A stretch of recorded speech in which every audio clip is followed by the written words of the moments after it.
began researching the urban transformations of the mid-1800s, I expected the usual explanations: industrial expansion, early photography, poor drainage systems, chaotic city planning. Nothing unusual, nothing mysterious. But the deeper I looked, the more the records stopped making sense. Because between 1840 and 1880, something happened across dozens of cities around the world, and historians still present it as normal, even though the evidence looks anything but. Across Europe, North America, even parts of Asia, the same pattern repeats. Entire neighborhoods appear suddenly buried under dense, compacted layers of earth. Not water damage, not slow erosion, not decades of gradual build-up, but meters of mud and sediment, thick enough to swallow the first and even second floors of buildings that were still in use. The official explanations are always the same. Cities raised their streets. Drainage issues caused build-up. Urban reforms required new levels. Old floors became basements. But as soon as you compare these events city by city, decade by decade, the explanations collapse. These were not slow changes. They were not isolated environmental problems. And they did not follow the patterns of any known natural flood. They appeared everywhere within the same 30-40-year window. What first caught my attention was a series of early daguerreotypes from Warsaw and St. Petersburg. Every image showed the same strange details. Doors positioned below ground level, windows half buried beneath packed earth, entire facades cut off by sudden rises in soil, workers digging down instead of building up, scaffolding built to reach new, higher streets. And these places were not ruins. These were active cities, functioning normally, while hiding something beneath their feet. As I expanded my research to Paris, Chicago, Boston, Vienna, San Francisco, Hamburg, and Turin, the consistency became impossible to ignore. Every one of these cities reported street-raising projects at almost the exact same time. Every one absorbed massive quantities of earth. And in every one, the lower levels of older buildings were buried, sealed, or written out of the historical record. But here's the detail mainstream historians never address. The buried architecture often looks older, more precise, and more advanced than the new construction layered above it. Massive arches, stonework too exact for the tools of the time, foundations deeper than any official blueprint. This raises a simple but critical question. Why were entire cities burying floors that were still structurally sound? Why did no one attempt to remove the sediment instead of raising streets? And why did the photographic record begin right at the moment these cities were digging themselves out? The contradictions led me deeper into engineering papers, city council minutes, and early geological reports. And that's where a word kept reappearing, quietly, indirectly, and always in the margins: Tartaria. Not in the dramatic way people argue about online today, but subtle references. Old foundations predating current plans, structures older than records indicate, subterranean masonry of unknown origin. In other words, cities were uncovering buildings that did not match the architectural timeline historians claim. Which leads to an uncomfortable possibility. The cities weren't built with buried floors. They were buried after they were built. The so-called street-raising projects may not have been construction at all. They may have been excavation. Massive, coordinated excavation efforts across continents, across decades, all occurring within the same narrow historical window, right when Tartarian-style architecture begins disappearing from the visible world. Before we go further, before we examine the documents, the buried floors, the excavation maps, and the forgotten engineering reports. If you want more deep investigations into the evidence mainstream history rarely discusses, make sure you're subscribed. It supports the channel and tells me you want the full series. Thank you. Now, as I continue tracing the timeline between 1840 and 1880, one question kept coming back. Were cities really modernizing, or were they uncovering something?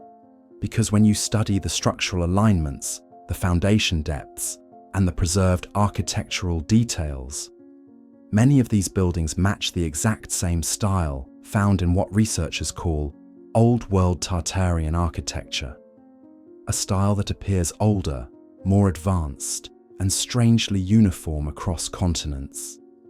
Which brings us to the central idea of this series, Operation Unearthing, the mid-1800s effort to dig out the remains of a previous world, a world that appears to have been buried in a global mud event. When I moved deeper into the archives, cross-checking maps, engineering logs, and early urban photographs, one thing became clear. The events of 1840 to 1880 weren't random, and they weren't isolated. Cities weren't just raising their streets. They were responding to something much larger, something buried, something inherited, something they weren't allowed to name.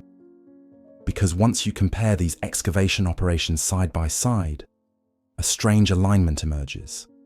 Paris, St. Petersburg, Warsaw, Chicago, Boston, San Francisco, different governments, different climates, different political systems, yet the same phenomenon repeats with unsettling precision.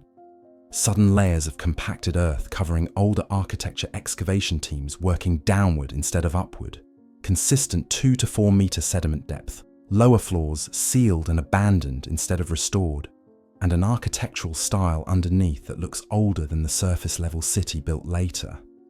And this is where the official narrative becomes impossible to maintain. Because if a single city experiences unusual flooding, fine. If 2 cities report sediment buildup, that's still plausible. But dozens of cities across continents exhibiting identical burial depths, identical excavations, identical architectural anomalies, that's not coincidence, that's coordination. And it forced me towards something I didn't expect to confront so early in this research, the Tartarian connection. Not the exaggerated internet versions, not the sensationalized myths, but the architectural consistency. Because the buried floors in these cities share the same hallmarks. Advanced masonry, oversized arches, window ratios far older than 19th century design foundations, deeper, thicker, and more precise than what 1840 engineers could achieve, and symmetry patterns that match structures attributed to the so-called Old World. To historians, these are just classical influences. But classical influences don't explain buried 3-story arches. They don't explain identical window patterns in cities that never shared architects. And they do not explain why this older style is always the layer that ends up underground.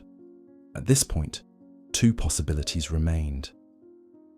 Either these cities all experienced natural disasters of identical magnitude within the same decades, or they were digging out the remains of a previous civilization whose architecture didn't fit the narrative. The deeper I went, the more the second option started making sense. City engineers in the 1850s complained repeatedly about encountering unexpectedly deep foundations. Some notes even describe discovering rooms below the recorded base level. Newspapers occasionally mentioned ancient stone layers uncovered during street improvement. Most of these references are brief, 1 sentence, 2 sentences, and then never mentioned again, almost as if they weren't supposed to be mentioned at all. And then there's the strangest pattern of all. Cities never removed all the mud. They removed just enough to restore street access, but left entire underground levels permanently buried.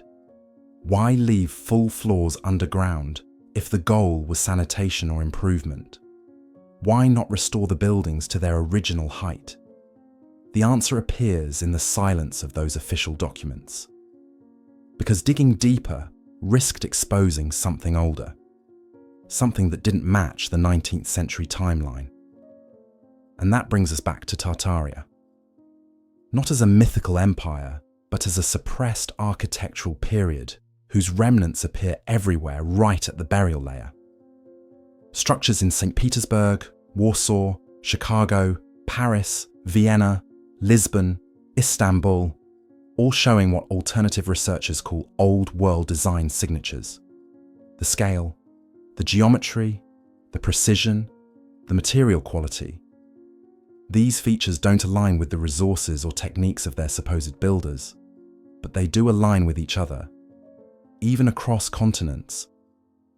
As I continued studying the photographic record, one more detail emerged. Every time a city dug down into this buried layer and exposed these older structures, the immediate next step was always the same.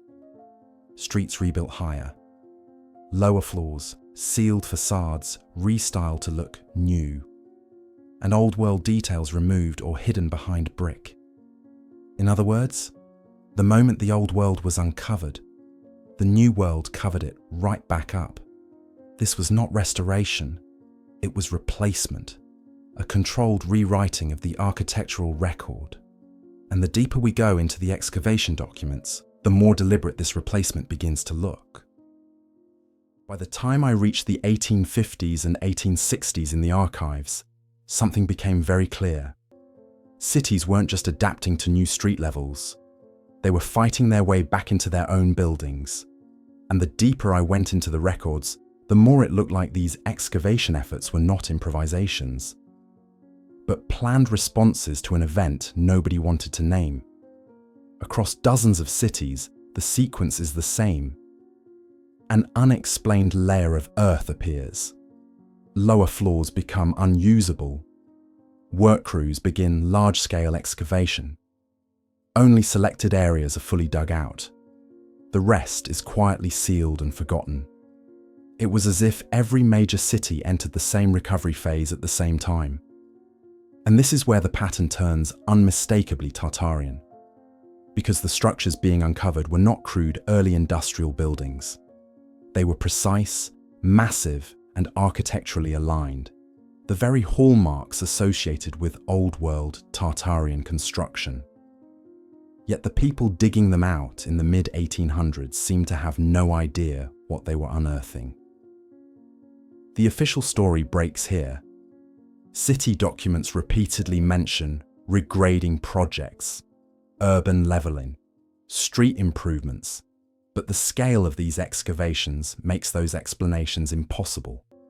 In Warsaw, St. Petersburg, Chicago, Boston, Lisbon, and Melbourne, entire blocks were stripped down several meters. Mud was removed by the ton. Work crews operated for years without clear public explanation.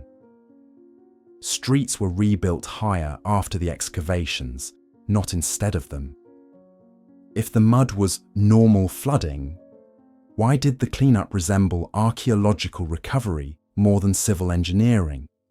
Why were the deepest levels left buried?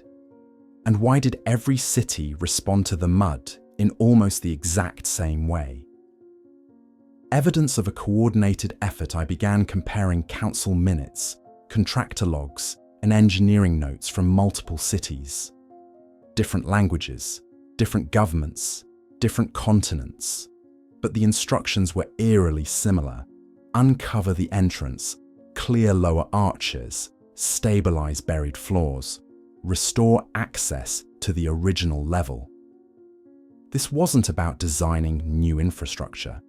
It was about freeing older infrastructure from whatever buried it.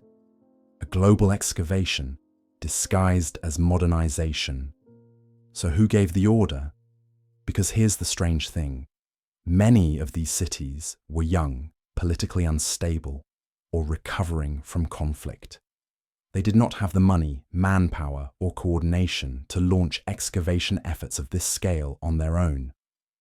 Yet during a 30-year window, they all somehow managed to hire tens of thousands of workers, transport millions of tons of earth, rebuild entire districts, and reshape their city layout from the ground up, all without proper documentation, and all while pretending it was just street improvement. When a pattern is this synchronized, it is no longer accidental. Someone, or something, was directing this recovery. Whether the orders came from imperial authorities, international engineering societies, or a coordinated post-disaster response, the timing and consistency imply a centralized effort. And that effort focused on only one thing: unearthing old-world structures that the flood had buried. The Tartarian connection becomes unavoidable. As more of these lower floors were exposed, the reports begin mentioning oversized windows below ground, arches discovered beneath street level, sealed chambers uncovered, unmapped corridors extending under districts, and foundations deeper than the records indicate. These are not characteristics of mid-1800s construction. They match the exact features found in buildings associated with Tartaria. Deep foundation engineering, ground-level windows that appear too large, perfect stone symmetry, repeating geometric layouts, extensive sub-basements, and inexplicable uniformity across continents. So either 19th century builders were constructing advanced, perfectly patterned architecture and then immediately burying it, or they were uncovering architecture that was already there.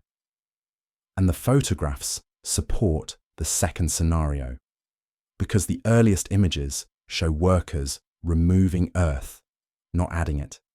The silence after excavation is even stranger. You would think that after uncovering entire floors of advanced architecture, historians would document it, newspapers would report it, governments would study it. But instead, nothing. The excavations end, the cities move on, and the subject is erased from public conversation. It is as if the world agreed, silently, to never discuss what lay beneath the mud. And that silence aligns perfectly with Tartaria researchers' claims that the mid-1800s mud flood was not just a disaster, but a reset, followed by a controlled recovery.